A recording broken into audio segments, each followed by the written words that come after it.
Dans l'épisode du 1er mai de Demain nous appartient, Chloé et Marianne observent le jeune ado retrouvé par Chloé, désormais pris en charge et endormi. Marianne explique à sa fille qu'il a un traumatisme crânien et besoin de beaucoup de repos. Bien qu'il ait beaucoup d'hématomes sur le corps, sa vie n'est pas en danger.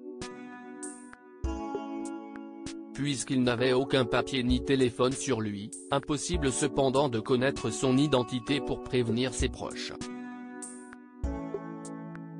Chloé et Marianne sont ensuite interrogées par Sarah, à qui Marianne explique que la victime n'avait ni drogue ni alcool dans le sang, et que ses blessures ne correspondent pas à un accident de la route. Plus tard, Karim se rend sur les lieux de l'accident où Sarah s'est également rendue, et apprend que l'appel à témoins n'a rien donné. Damien a cependant trouvé des traces de sang ainsi que la preuve qu'une voiture a freiné brutalement près de là où a été retrouvé le jeune homme. Les enquêteurs pensent à un délit de fuite après un accident, mais Sarah leur rapporte ce que Marianne lui a dit. Karim évoque un possible chauffard qui aurait frôlé le gamin avant de frotter contre un poteau et de s'enfuir. Cela expliquerait que la victime se soit jetée sur le bord de la route pour éviter la voiture. Pendant ce temps, Chloé essaie elle aussi de trouver des gens qui pourraient reconnaître le jeune homme, et explique à Alex qu'elle se sent un peu responsable de lui tant que ses parents ne sont pas avertis. De leur côté, Manon et Nordine obtiennent une piste grâce à Christelle, qui habite près du lieu de l'accident, et dont les caméras de vidéosurveillance ont enregistré une silhouette courant au fond de son jardin. Après examen des vidéos, Sarah reconnaît la victime qui semble fuir quelqu'un ou quelque chose, comme s'il était poursuivi. Le soir venu, Chloé retourne à l'hôpital voir la victime mais ressort immédiatement de sa chambre quand elle réalise qu'elle interrompt un médecin en plein examen. Après l'avoir observé cependant, elle réalise que quelque chose cloche et que le médecin semble s'en prendre au jeune homme.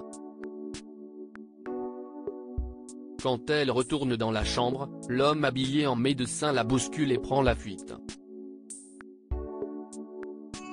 Jordan reçoit une aide inattendue ailleurs à 7, Karim interroge Benoît Letellier qui commence par nier, comme il l'a toujours fait. Quand l'enquêteur lui explique qu'ils sont au courant pour son double ADN cependant, Letellier décide d'avouer en se vantant d'avoir échappé à la police pendant plus de 15 ans, et en défendant ses actes. Plus tard, Lisa qui est sortie de prison passe au commissariat s'excuser pour ses actes auprès de ses collègues.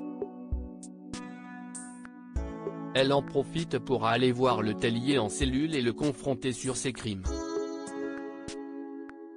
En rentrant chez elle, Lisa semble enfin apaisée malgré l'enquête interne dont elle va être l'objet. Enfin de leur côté, Jordan, Lizzie et Jack réfléchissent toujours à un endroit où organiser le mariage d'Audrey et Damien.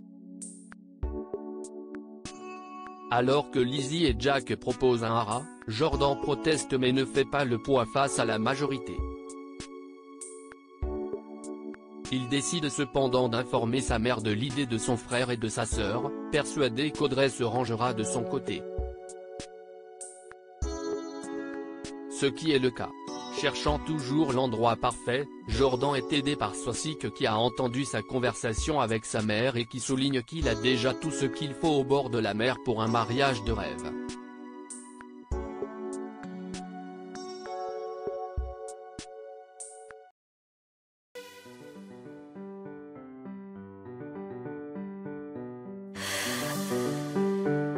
나